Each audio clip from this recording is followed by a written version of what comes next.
Welcome to Books on Air, the podcast that tells the story behind the book. It includes insights from authors about how they compose their work, what inspires them, and what they hope you'll take away from their book. Here's your host for this episode of Books on Air, Suzanne Harris.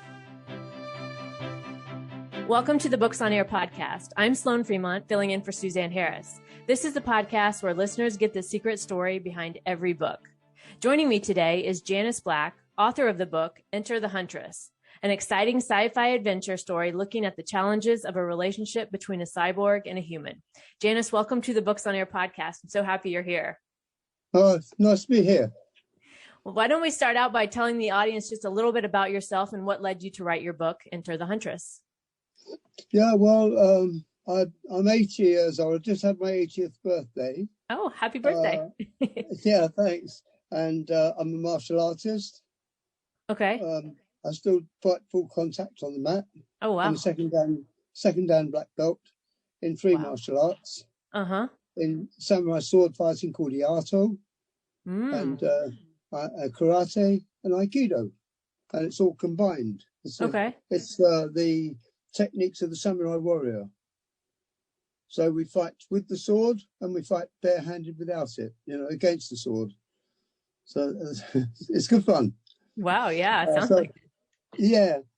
My life, I've been a professional drummer. I've played all over the world. I played in Washington, Oregon, California, Mexico, Florida. I played in India, Africa, and the Isle of Wight, just off the English coast. Oh, wow. You're a busy man. Yeah. Of course, I'm retired now, but I have worked with people with learning disabilities for 10 years. I worked as a London bus conductor for 10 years. That was good fun. And I worked as a senior residential officer with children with emotional problems. Okay. 14 to 18-year-olds. That was quite hairy, I bet. I bet. Yeah, could be. And I've been a musician. I played a bit of piano in public bars, I've done that, and I've done all sorts of things in my life. Yeah, it sounds like you've led a very interesting life. Well, yeah, I've been a plumber's mate. I've done all sorts of stuff, Yeah. So tell us a little bit about your book and what led you to write it. Okay. Well, first of all, I just wanted to write a novel. One of my ambitions, and I've been very interested in sort of robots and cyborgs and things, and the way in which artificial limbs are being developed, and so on. There's some marvelous things being done with these things now. They're incredible, and the science is developing so fast. I'm interested in scientific stuff, and I have a friend who was in the Ministry of Defence, who was a scientist working on top secret military stuff, which I've used. Of course, he couldn't tell me what he was working on, right? But he could give me some hints, and he read my book and said that everything in there is feasible. Wow. So it looks at the techniques of things like nanotechnology and microelectrical mechanical systems and advanced stuff like that. And there's some amazing things that are going on at the moment. Oh, yeah. And so that's so interesting that you took real life science fiction, maybe. I get it could be still, even though it's happening, it's still sort of considered, I think, science fiction mainstream wise. And you've taken that and you've incorporated that into your novel. Now tell us a little bit about the scene where the story takes place and why you chose that setting. Yeah. I chose this setting because I was interested to see some of the ethics about building a cyborg, about combining the human brain with the machine. Right. And the sort of ethical problems that could lead to. And for a long time, actually, it's taken me 10 years to write this book. Oh, wow. Because when I started it, I came across a problem. And I've made a machine that is almost impossible to defeat. It's invulnerable, But these things have to have a weakness. Superman has krypton, right. Batman has psychological problems. They all have to have some weakness. Right. And And so I thought, what weakness can I make? I've made this thing indestructible. So, and then 10 years, I put the book down, and about 10 years later, it suddenly came to me.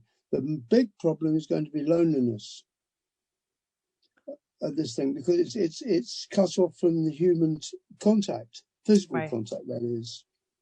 And so how does it get around? How do you get around this? Loneliness is going to be a big problem. This thing is shut away in a box, if you like, a human brain. So then I decided, we introduced a human colleague to work with her.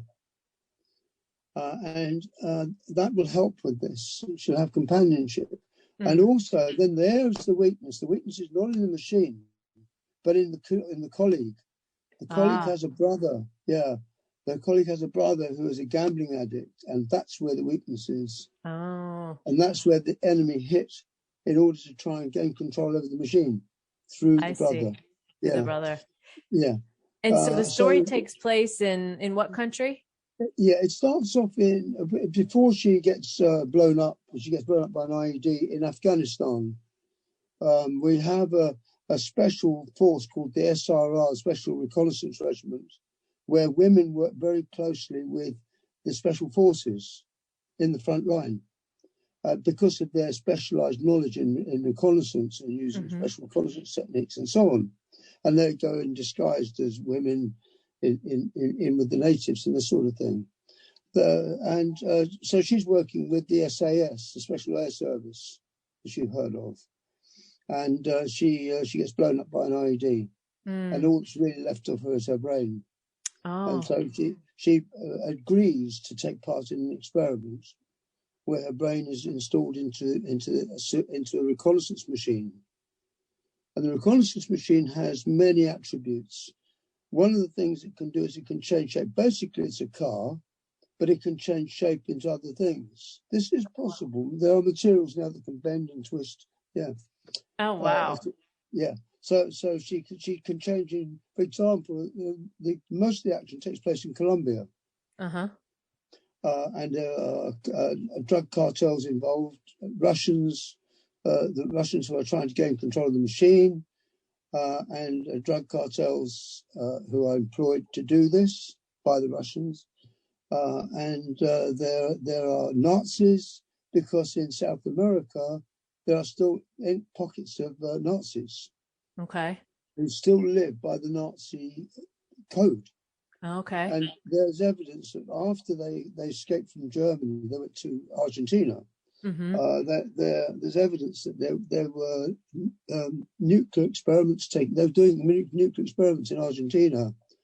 There are examples of heavy water installations. Heavy water is used in nuclear physics. Okay. And so there's evidence that they were doing these activities. Basically, the Huntress is sent to Colombia ostensibly to gain the release of 2 hostages who are being held by the FARC. They're a rebel organization in Argentina. At the moment, the FARC are quiet because they've been given a place in the government. But that can very quickly change. And in my story, they've changed. They've gone back into action again, and they've captured this scientist and his daughter. So ostensibly they're going to get them, but there is a second. There's a hidden motive where they're actually going to find a meteorite that's been tracked down into the jungle, which has been discovered by some British geologists, mineralogists, who have discovered that it's got a thing called superconductive qualities. Superconductivity is a very interesting thing. At the moment, it can only be achieved at very low temperatures, 5 degrees Kelvin. I think slightly higher now. They're trying to get the temperature back to normal. If they can ever achieve that, then you've got very, very cheap electricity. And that can be used in military and all kinds of things. So they're going after that. And other people, the Nazis going after it as well for the same reason, because they want to get control of this thing. Right. So we have this these people getting involved with the Nazis, the drug cartels, the Russians, and so it's quite All the there's exciting quite a elements story. of a science fiction Yeah, science fiction there's book. quite a story there. There's quite a story there, and then Yeah. they find the meteorite is not actually a meteorite at all. It appears to be an alien artifact. Oh, ooh, the aliens! I love when that gets into. Yeah, I love and reading that science fiction books. So yeah, that actually leads into my second book that I'm writing, which is called the Huntress and the Warrior Child. okay, so we won't get into that because we don't want to spoil No, one today. But who was your favorite character to write when you were writing your book?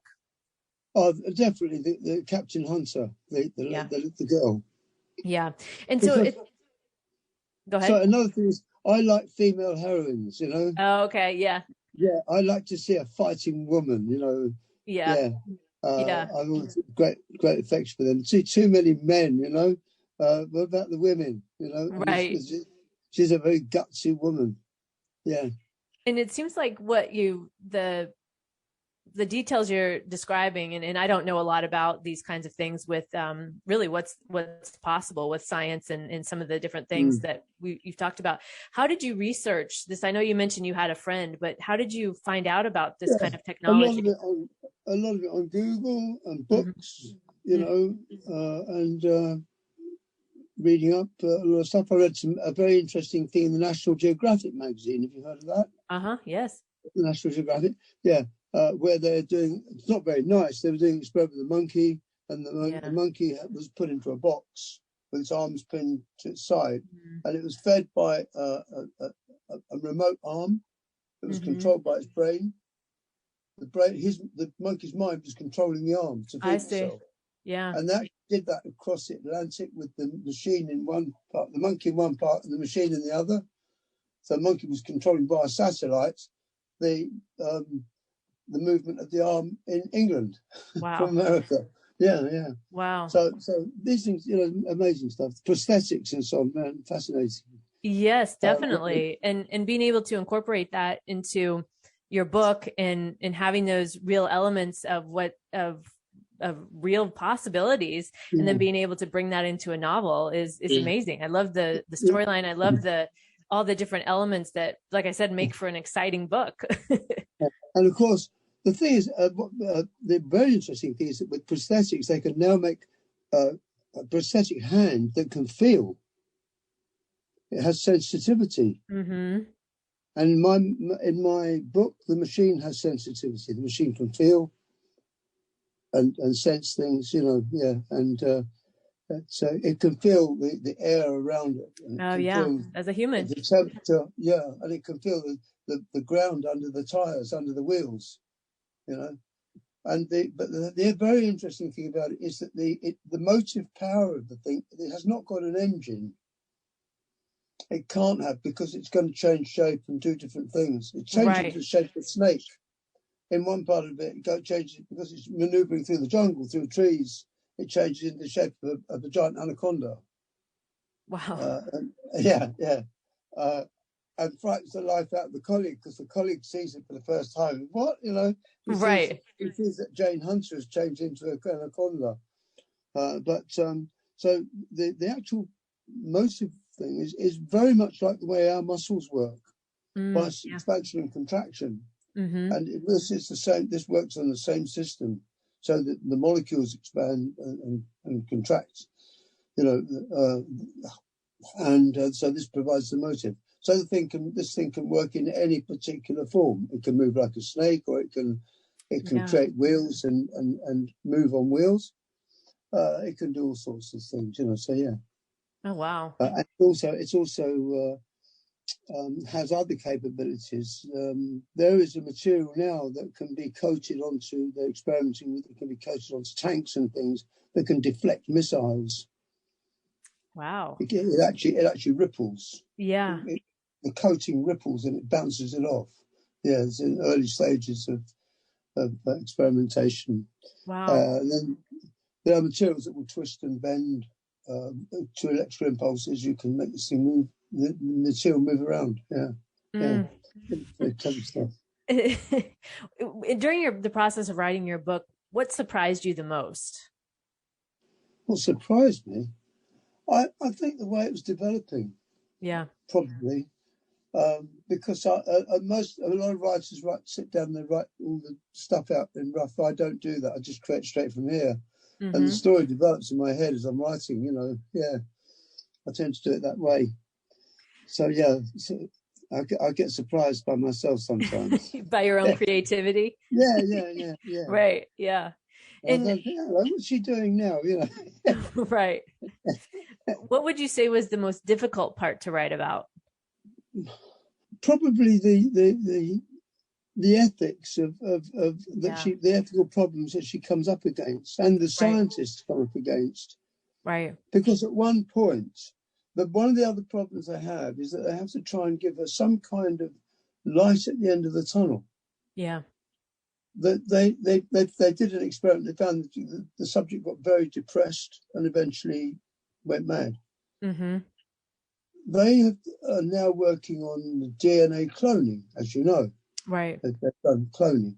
So they said to her that in a few years they may be able to clone a new body for her and put her mind back into the body. Yeah. And so they held that hope open for her. As well. So, but then there are ethical problems surrounding that, what you do. Yes, and I would think that that's a really interesting point about the ethical problems, because it's like with anything, something can be used for good as it can be used for bad. And when you think about the ethics of things such as cloning or using, robotic parts and all these things, it's something, when I've read these things or I've seen them, I'll think, oh, that sounds really good. That's a great idea. And then, you think about the ripple effect of that, of what it has down the line. Exactly. Where's that point where it goes from being good to not so good, right? That's a really interesting question. Yes, that's right.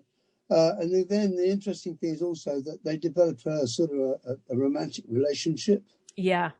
Because he falls for her personality. Right. And she can show projections of what she used to look like. She can show a holographic image of what she used to look like. She can show him what she used to look like. And she talks to him through this image, Mm-hmm. Yeah, so his relation to a person, but not a machine, Yes. And there's a lot of badinage goes on between them, and the interesting thing is also is that she is the senior officer. The cyborg is the senior officer of the two. She's a captain, he's a lieutenant. So she's the boss, and he's she's the boss. Yeah, she controls things, and he does what he's told most of the time. Yeah, and so there's that element of I guess humor. Yeah. A lot of badinage and humor, between the pair. She takes as we say in England, she takes the Michael out of him, the Mickey. She takes the Mickey out of him.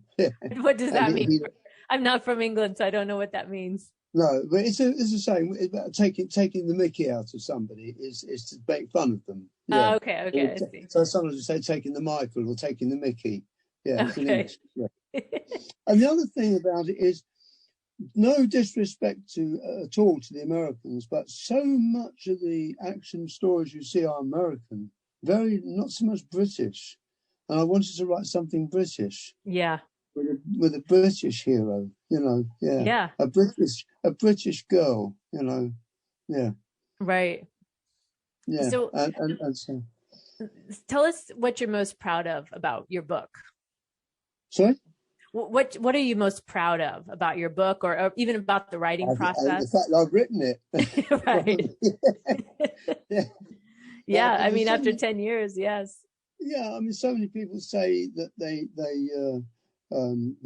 would like to write a book and they never get to do it. They maybe write a few pages and then they abandon it, Yes. And I've actually finished a book. That's the thing. Yes, and congratulations to you on that. Yes. But even if people don't like it, I've written it, and you told your story. You used your creativity and you told your story, and it sounds like you learned a lot along the way too, with with everything you researched. And I'll tell you the other thing is also I did very well at English at school. I got 98% for my English grant. What we had in the old days is the General Certificate of Education, the GCE, in England, and I got 98% I failed 2 points on handwriting. Oh. Yeah. So my, but of course that's at O level, ordinary level GCE, not at A level. Advanced level, advanced GCE is much harder. So it's not so particular. And I found that there were still things that I didn't know when I was writing the book. I was using grammar aids, a thing called Grammarly. Okay. Yes. And that helps spot mistakes and things. Interesting though, Grammarly also makes mistakes. Yeah. And that goes back to that's interesting though on that, because that goes back to what we were talking about with with AI or computers or whatever, right? Because they don't get you all the way there most of the time, right? Because there is still that human element that as a human we're used to having the interaction, or we're used to having what's considered societal norms, right? Which is an interesting perspective on all of this too. It is. I'm a chess player. I play a lot of chess against computers. I used to play for a very strong club in England, and we had the British champion, the joint junior British champion, the 8 times Kent County. All these people on our team, 8 times Kent County champion. Oh wow! Yeah. The guy who wrote the chess for the British Chess magazine. Right up for that. We had all these powerful players, and we had boards, teams, 5 on the A team and 5 on the B team. And I was board 5 on the B team, so I was 10th strongest in the club. Wow, which is pretty good amongst that sort of competition, And I played 3-day tournaments. I love it, but playing against computers is very interesting. Yes. So just a couple more questions here before we wrap up. Who would you say your book appeals to and why? Probably the younger generation. By that, I mean probably 14, 15, up to 20s, probably more so than the older generation. Probably up to maybe 30, I don't know. I would say between 14 and 30 years old, probably. Although there are young-minded older people, so yes, you can't, be specific on that. So I think it'll appeal to both genders, male and female. I hope the females will like it because it's got a female champion in there, Right. Yes, and it sounds like maybe even anybody who's interested in the AI piece of things or advancements in science would definitely be interested in your book, because you've done a lot of research to be able to write a story to include that. So it seems like people who are interested in that would like it too. Yeah, I was a little bit annoyed because the film is also being offered to Hollywood for film. Whether they'll take it or not, I don't know. But my publishers presented it to them. Okay. So they're interested. One of the comments by the script writers who read the book was that they didn't think it was very probable. That's really wrong, because it is entirely probable. Is it right? On science that is existing today. Right. And so they wanted to make it into a kind of alien artifact, using alien technology. I said, no, there's no need for that. We've got the technology now, We don't need. And that's why, that's why it's always better to read the book than see the movie, right? Because the book is tells the real story. This is interesting because Isaac Asimov, the famous science writer. No, I don't know. Very, very famous. Isaac Asimov, one of the most famous science fiction writers in history. He wrote a thing called I, Robot. Yes. There's a film made of that. Yes. I've seen the movie. The film is entirely different to the book. The book is about a very conceited, egotistical robot that believes it's superior to humans. And it's sent up to a space station to work with these scientists. And the robot, it just drives them mad because it's going on about how humans could not have created a machine that's more intelligent than them, Right. And therefore the robot, robots must have created humans. And you get all this kind of thing going on. It's very, very humorous. But I, Robot is about a murdering robot. It's something entirely different. It's same title, totally different story. Well, again, typically how it goes with books and movies. Yeah, but they do that. I don't think Isaac Asimov would have been very pleased. He's dead now. Yeah. Well, so as we wrap up today, my guest has been Janus Black, author of the book Enter the Huntress. And before we close out, Janus, what's one thing you'd like to leave the readers with today to make sure that they know about your book? I want them to enjoy the book.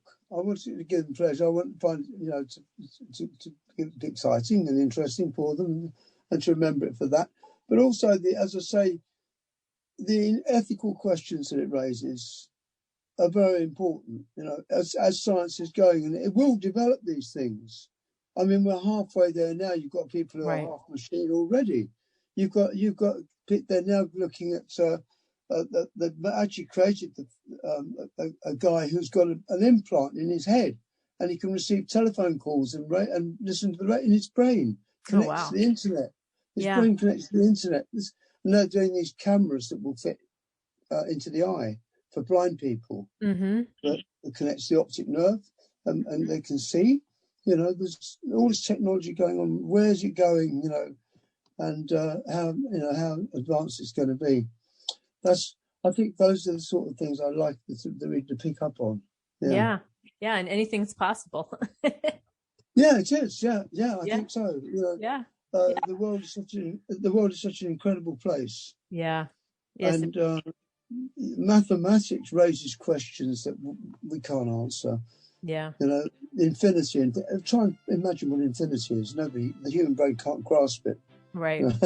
Yeah. Yes. Janus, I want to thank you for joining us today and being our guest on Books on Air. Okay, that's my pleasure. You can find out more about the book, Enter the Huntress, on Amazon. I'll link to the book in the show notes, so be sure to check that out. You've been listening to the Books on Air podcast, brought to you on webtalkradio.net. You can also hear this podcast on Spotify, iHeartRadio, Stitcher, and Apple Podcasts.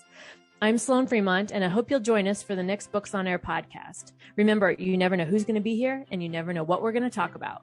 Thank you so much for listening.